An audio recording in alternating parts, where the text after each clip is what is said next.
प्रशांत कोरटकरला 5 दिवसांची पोलीस कोठडी द्या. कोल्हापूर पोलिसांची कोर्टाकडे मागणी. वकील असीम सरोदे आणि आरोपीच्या वकिलांमध्ये खडाजंगी. थोड्याच वेळात कोर्ट निकाल देणार.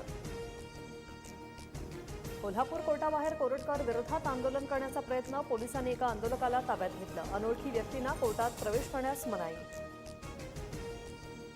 दिशा सल्यान आर्थिक बाबींमुळे अडचणीत होती. वडिलांच्या एका अफेअरमुळे दिशा त्यांना पैसे देऊ थकली होती. त्यामुळे दिशाने आत्महत्या केल्याचा मालवणी पोलिसांचा निष्कर्ष.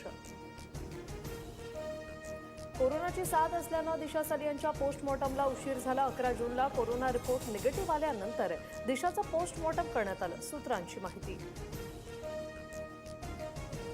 दिशाच्या वडिलांना हाताशी धरून जे राजकारण करतायत त्यांना ते लखलाफ. ठाकरे कुटुंबावर आरोप करणाऱ्यांना लाज वाटली पाहिजे. खासदार संजय राऊतांचा घणाघात. कुणाल कामराची मद्रास उच्च न्यायालयात धाव. ट्रान्झिट अटकपूर्व जामिनासाठी अर्ज. शिंदेंच्या शिवसेनेच्या कार्यकर्त्यांपासून धोका असल्याचा दावा.